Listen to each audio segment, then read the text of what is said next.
The National Institute of Fashion Technology, Navi Mumbai, showcased the talent of graduating students in the form of an exhibition at NIFT campus Kharghar on 28th May 2022.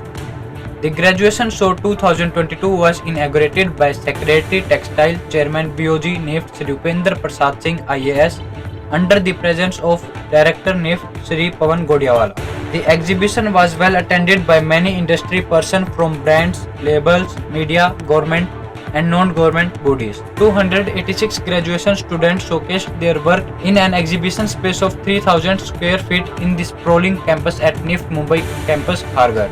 Let's have a report.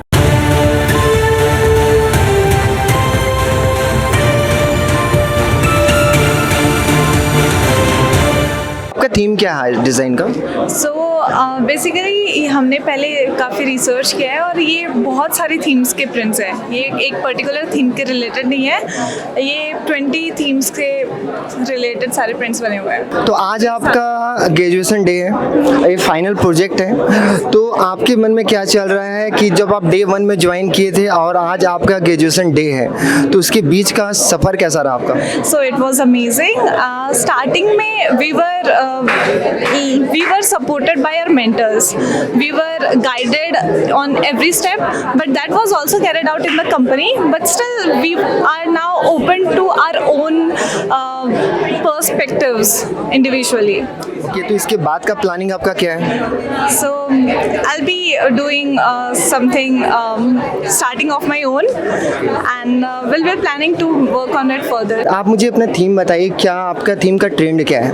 Okay, तो मेरा brand है kids where brand. तो हम लोग बच्चों के लिए design करते हैं. तो एक जो चीज़ मैंने डिज़ाइन की है वो ऐसा है कि 100% अपसाइकल्ड है. तो हमारे ब्रांड के पुराने कलेक्शन से हम लोगों ने जो चिंदीज बचा के रखी थी उसका तो कुछ करना चाहिए, तो उसका वीव करके सोलापुर के जो वीवर्स हैं उनके पास जाके हमने ये बनवाया जो प्लेमैट है और पिलो कवर्स हैं. सो हमने पूरा अपसाइकिल कर दिया, हमने पूरा एंड तक उसका यूज़ किया है. एंड सेकंड जो कलेक्शन है उसमें ये है, ये बच्चों के कपड़े हैं. ये 100% ऑर्गेनिक कॉटन है और एक 100% बैम्बू है. तो आप इसको छू के देख सकते हैं, बहुत सॉफ्ट होता है. ये बच्चों के लिए एकदम आइडियल. तो जो बच्चों के डिज़ाइन होता है, तो बच्चों के लिए आप जब ड्रेस डिज़ाइन करते हो तो आपके माइंड में क्या चलता है? सॉफ्टनेस होनी चाहिए, बच्चे बहुत सॉफ्ट होते हैं, राइट? तो आपके माइंडसेट क्या है उनके लिए? कि ज़्यादा से ज़्यादा हम ऑर्गेनिक फैब्रिक यूज़ करें, जैसे कि कॉटन, बैम्बू, या फिर कभी कभी अब हम यूज़ नहीं करते बट वुल भी यूज़ कर सकते हैं क्योंकि उनकी स्किन बहुत सॉफ्ट होती है. इसीलिए बैम्बू फैब्रिक बहुत अच्छा होता है क्योंकि वो एंटीबैक्टीरियल होता है, यूवी प्रोटेक्टेंट होता है, उससे किसी चीज़ की एलर्जी नहीं होती. और इन दी एंड हमारी यही कोशिश होती है कि बच्चे कंफर्टेबल फील करें. आपका जो थीम है इस डिज़ाइन का, उसका क्या है? थीम क्या है आपका? पहले में 2 थीम है. पहला है पर्शियन फोक, जो कि पर्शिया के कल्चर, उनके कलर्स, उनके आर्ट जो भी उनसे इंस्पायर्ड है. और दूसरा थीम है रिफाइन एब्स्ट्रैक्ट. ये मतलब नेचर के जो मिनरल्स होते हैं लाइक स्टोन्स, वाटर्स, उससे इंस्पायर्ड है. तो ये सारे फैब्रिक्स जो हैं पर्शियन के ही हैं, मतलब पर्शियन कल्चर. ये है इंस्पायर्ड सुजानी, उनका एक टेक्सटाइल, एम्ब्रॉयडरी टेक्सटाइल होता है टेक्निक, तो ये सुजानी से इंस्पायर्ड है. और ये most of them are inspired from their paintings and all. And ये जैसे टाई एंड डाई की टेक्निक यूज़ होती है तो उससे वाटर का इफेक्ट दे के ये रिफाइंड एब्स्ट्रैक्ट का लाने का कोशिश किया. And this is for brush stroke से पेंटिंग. एंड ये स्टोन्स होते हैं लाइक ग्रेनाइट वाले, ग्रीन जेड स्टोन्स, तो उससे इंस्पायर्ड है. And this are all brush strokes.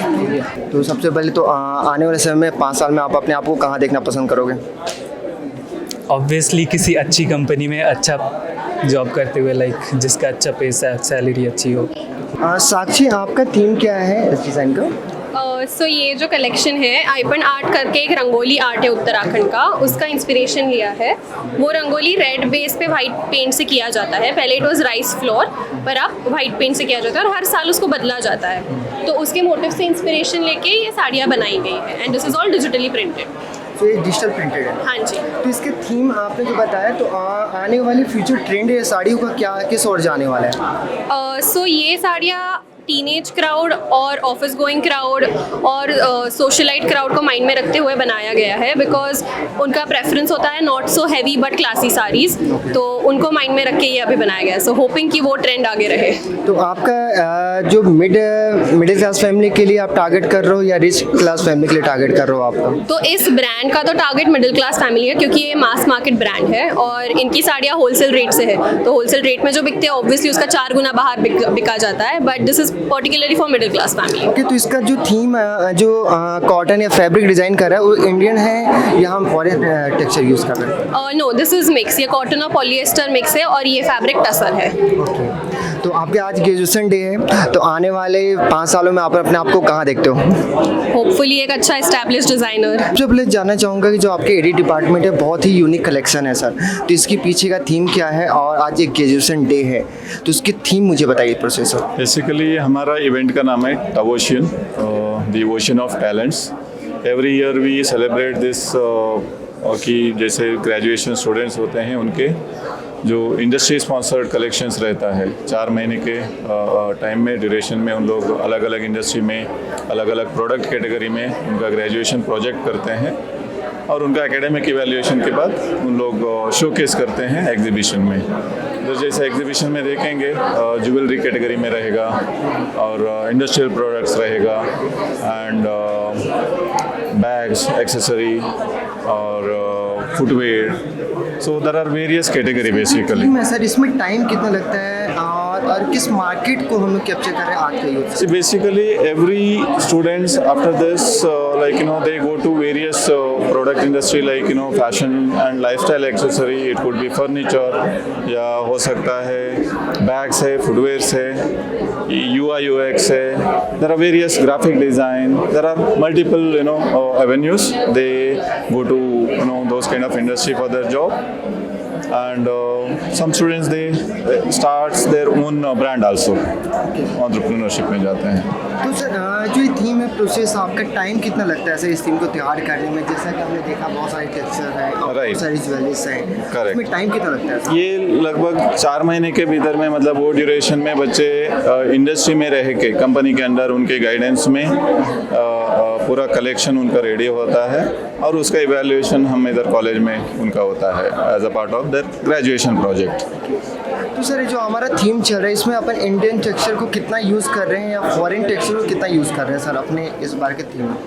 ये दोनों कॉम्बिनेशन है क्योंकि काफ़ी सारे जो प्रोडक्ट है आजकल जो लाइफस्टाइल प्रोडक्ट्स है ये मतलब ऐसा नहीं है कि ये सिर्फ इंडियन मार्केट को टारगेट करता है, डोमेस्टिक मार्केट को। ये हो सकता है domestic market parallelly export quality and international market also. तो जो उनका ट्रेंड है it is the combination of both the internationally they target and there are certain specific product collection they probably craft के बेस में हो सकता है या इंडियन मटेरियल के बेस में हो सकता है। हमारे काफ़ी सारे ट्रेडिशनल क्राफ्ट्स है तो उसको लेकर उसको कंटेम्परराइज करके ये आज के जो डिज़ाइन ट्रेंड है उसके साथ मैच करते हैं ताकि artisans, craftsmans they also get like benefit out of it. So that is the. Sir तो आज के एग्जीबिशन में यूनिक कलेक्शन क्या देखने को मिल सकता है हमें? मेरे से तो सब के सब यूनिक है क्योंकि आपका पसंदीदा सर? इसमें मैं फैकल्टी हूँ, टीचर हूँ मतलब, और ये स्टूडेंट्स जो ये कलेक्शन जो करते हैं ये अलग अलग कंपनी के अंडर करते हैं। हर एक कंपनी का एक आइडेंटिटी होता है, उनका एक लिमिटेशन होता है, उनका स्कोप होता है, उनका स्पेसिफिक क्लाइंटेल होते हैं। तो बच्चे उसमें जाके उनके अंडर उनके आइडेंटिटी के हिसाब से ही काम करना है क्योंकि बच्चों का, स्टूडेंट्स का वही सीख है बेसिकली। काफ़ी सारे टाइम में क्या होता है क्रिएटिविटी रहता है लेकिन उसका लिमिटेशन भी समझना होगा डिज़ाइन में। सो that is a very good learning.